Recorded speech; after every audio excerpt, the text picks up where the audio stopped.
ଯିବା ପାଇଁ ମନରେ ଧରିବୁନି। କାହିଁକି ଧରିବିନି ବା? ନାଇଁ କାହିଁକି ଧରିବିନି? ଆମେ କଣ ମଣିଷ ନୁହଁ? ନା ଭାଗବତ ଗୋସାଇ ମନ୍ଦିରକୁ ଯାଇ ଭାଗବତ ଗୋସାଇକୁ ମୁଣ୍ଡିଆଟେ ମାରିଦେଲେ ଭାଗବତ ଗୋସାଇ ମନ୍ଦିର ଛାଡ଼ି ଚାଲିଯିବେ?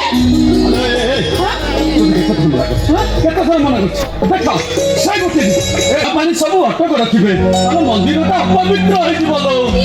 ତମେ ଯାହା ଭାବୁଛ ସେମିତି କିଛି ବି ନୁହଁ। ଯଦି ଆମେ ଛୁଇଁଲେ ମନ୍ଦିର ଅପବିତ୍ର ହେଇଯାଉଥାନ୍ତା ତାହେଲେ ଜଗତର ନାଥ ଜଗନ୍ନାଥ ଦେଖ ଜଗନ୍ନାଥ ଦାସିଆ ବାଉରୀ ହାତରୁ ନଡ଼ିଆ ନେଇଥିଲେ କେମିତି?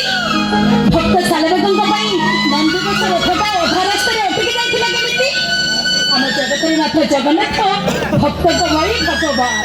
ତାଙ୍କ ପାଖରେ ଜାତି ଅଜାତି ଛୁଆ ଅଛୁଆ ଧର୍ମ ଏସବୁ କିଛି ବି ନଥାଏ। ତୋତେ ହାତ କରୁଥିବ ତୁ ଯାଇ ଭାଗବତ ଗୋସାଇକୁ ମୁଣ୍ଡିଆ ମାରିକି ମୋ ମନ କଥା ଜଣେଇବି ତାପରେ ଯୁଆଡେ ଯିବା କଥା ଯିବି। ତମେ ଏକା ଯାଅ।